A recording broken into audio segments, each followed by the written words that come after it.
situation. What we've now done is to take advantage of the liquidity that which is with the PSBs and the last mile consumer connect that the NBFCs have, so that PSBs can fast track collaboration for loans, particularly to the MSME. So the co-origination is the rules or the requirements of the banks will apply even in the context of an NBFC where the requirement probably do not exist or are hushed. So this will work together and bring in the synergy between the NBFCs and the banks, so that where the NBFCs are present, the banks' advantages will reach them, and where there are no NBFCs, the banks themselves can push it forward, and therefore the synergy we think will help in reaching out the end customer quickly with the liquidity which is sitting with the PSBs and the NBFCs which are nicely spread and available everywhere.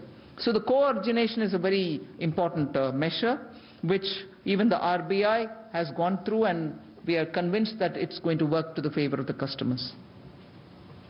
The most important thing again, GST refunds for MSMEs. This was rampantly heard from a lot of MSMEs saying our refunds are stuck, we are not sure when we will get it, will you give it? Now I would want all of you all to please hear this out clearly. This is clearly time bound now. All pending GST refunds due to MSMEs till now, that is, shall be paid within 30 days. Everything that is pending since I don't know how many years from the time of introduction, let us say, of the GST, from then till today, whoever has got a pending refund problem, it will be sorted out within 30 days from today. The government has worked very clearly to clear it all within 30 days. And from now, for future GST refunds, every refund for future GST refund matters will be sorted out within 60 days after it arises. For those which are pending till now, irrespective of 1 year, 6 months, 8 months, whatever, we commit ourselves to clear it within 30 days.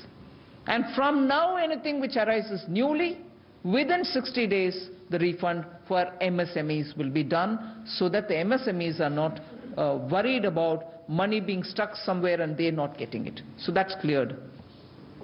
The next one, TREDS you are aware of.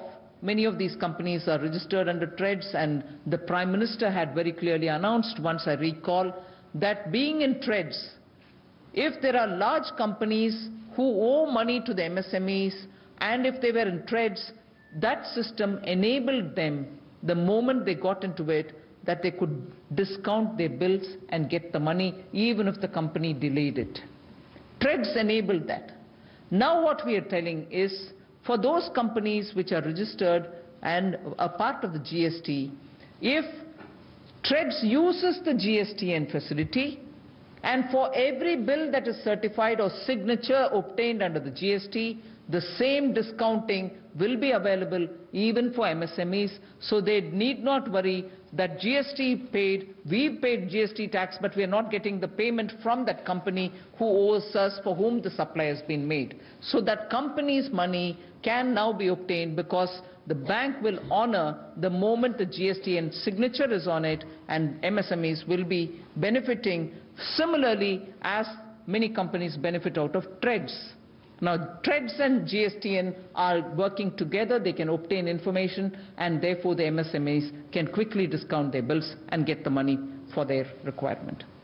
The next one is a point on MSME definition. That's been one of the worries of MSMEs who approached us. A single definition would serve them better rather than several definitions existing in different acts. So what we have committed here is the MSME Act. In fact, the discussions when it happened, Manya Nitin Gadkari ji was seated with us even as the consultation happened, and this issue was repeatedly raised. We are addressing that issue because the MSME Act will now go to the Cabinet with inputs taken from all of the ministries concerned, just so there is one definition, one meaningful definition, which probably may not necessarily link it only to turnover, but might take plant and machinery and the optimal capacity and everything else on board, and come up with one definition for MSME, through which companies now can feel a lot more at ease with their business activity. So that sooner will go to the Cabinet. The UK Sinha Committee has come up with a lot of recommendations, many of which are already on board. We have taken it up, and we are already, in fact, some of the suggestions that we've done here for the MSMEs are partly covered by the UK Sinha Committee.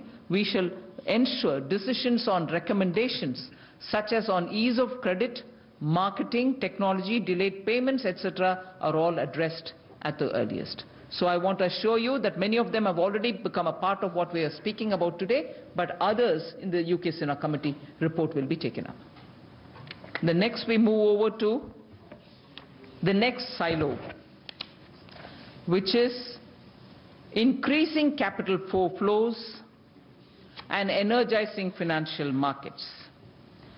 And this is also very much in line with what has been indicated in the budget speech. We know that in India, and all of you are equally aware, that in India there is a need for deepening bond markets. And because of that, a lot of issues arise for want of capital and so on. I'll very quickly go through the measures we've already started taking so that bond markets in India get strengthened. In order to improve access to long-term finance, it is proposed to establish an organization to provide credit enhancement for infrastructure and housing projects, particularly in the context of India not having a developmental bank, and also therefore need for us to have an institutional mechanism. This will come of great help. So this would enhance debt flow towards such projects. The name of the organization will be in a day or two revealed, but that organization will take care of providing credit enhancement facility for infrastructure and other housing projects.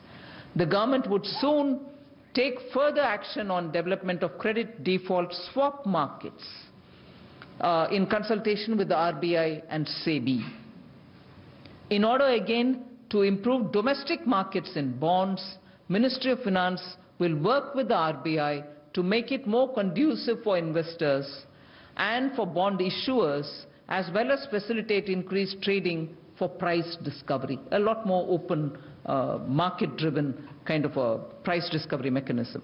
Government has amended the Companies Act, you all know, to remove requirement for creation of debenture redemption reserve, the DRR, of outstanding debentures in respect of listed companies, NBFCs, and for the HFC.